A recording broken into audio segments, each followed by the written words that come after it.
Okay, I don't want to pile this on too heavy. It may be late in the day for you, or it may be early. Give me a moment of your time. I'll do my best to wrap this up in 3 minutes. And it's the rinse principle. I came up with this rinse, RINSE, late into the evening while the kids were tucked in bed and Lisa slept soundly.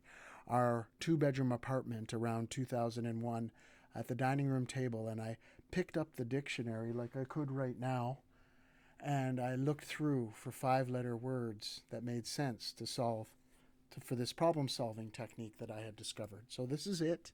You've heard all of this before. I've just put it in different secrets of structure and, you know, the way I did linguistically put it together. But all these words have been used before. But it might ring a familiar charm for you. It's 5 steps, all right? RINSE. R is recognize the facts. I is identify my part. N is negotiate for space. S is select a new fit. And E is experiment. So I'm going to ring off how to recognize the facts. So you recognize the facts by actually considering the fact where your blood sugar is and what your water content is at the time of this solving this problem. You know, let's get the physical stuff out of the way.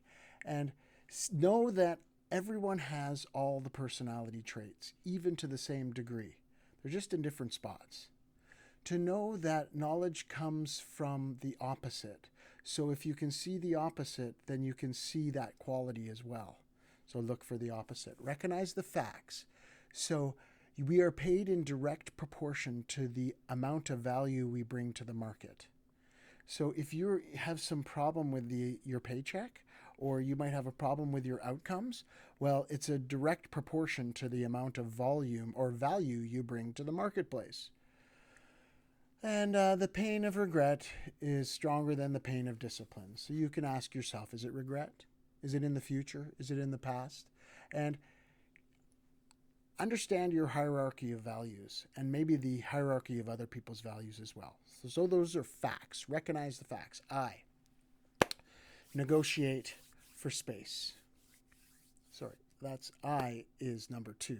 Identify my part. So look for where you played a part in this problem. So could you have taken credit for peace? Because when you take credit for peace, you'll be blamed for war. See credit? That's how it works. Are you blaming or complaining?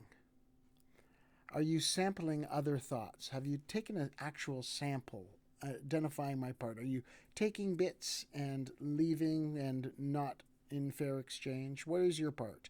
Is this in your circle of concern or is it in your circle of influence? Can you actually do something about it?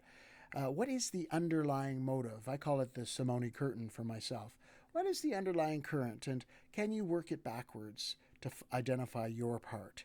Can you be accountable, and can you look into the background for information? See the background for information? It's there. That's identifying my part, number 2. Number 3 is negotiating for space. So we already have a full life, or you might say we already have a busy life, or we might have a big life. Any way you look at it, you're full. So you've got to negotiate for space. So there's probably 3 or 4 things you can obviously let go of right away, and that gives you some space to learn. So negotiating for space, where are you sabotaging yourself? Where are you explaining and trying to sell features rather than benefits? You know the difference? Benefits are like convenience. Features are the fact that it can call 7 numbers at once. Features and benefits. Negotiate for space. See if where you're focused there. Are you poised or are you poisonous? Are you caught up in the illusion of pride and shame, or pride or failure and success, or the future or the past? See all those things that keep you out of the present?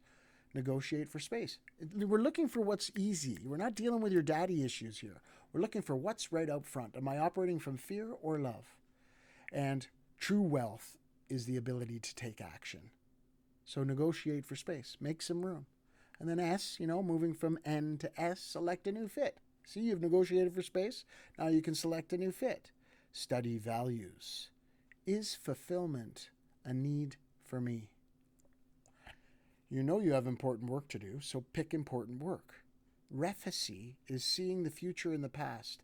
What other people see as the future or the past, you can tune into and you can select a new fit. To see a need, clean up your inner dialogue.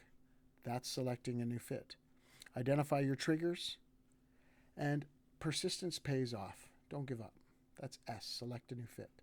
E, experiment. So experiment. Link missing things to what form it is in. So if you're a good golfer and a bad dad, transfer, link those qualities of a golfer towards your parenting. Look at the sales cycle. Okay, there's a sales cycle for everything. If you're trying to sell something without rapport, if there isn't already mutual respect, then don't try to find out what the guy needs. It's very simple. It's 7 steps. A formal greeting, discovering needs, confirming needs, solutions, benefits, closing, ABC, always be closing, serving gratefully, and then getting referrals. 7 steps. If you're out of your 7 steps, you're not experimenting effectively. Interrupt your patterns. Experiment by interrupting patterns. Just don't keep your word on that one thing. Or look at practicing being authentic and quality questions. When you lose your keys and you say, I don't know why I lost my keys again. You see how that's not giving you any information? But if you ask the question, where did I last see my keys? See? Quality questions. So there is such a thing as stupid questions. And challenge authority. Experiment. Rattle the outside world. Take a chance. Take some, take a chance and talk to people. Rattle the outside world. So there you go. Your 5 stages to solve any problem in the world. Recognize the facts, identify myself, negotiate for space, select a new fit, and experiment. Thanks for listening, and lots of love.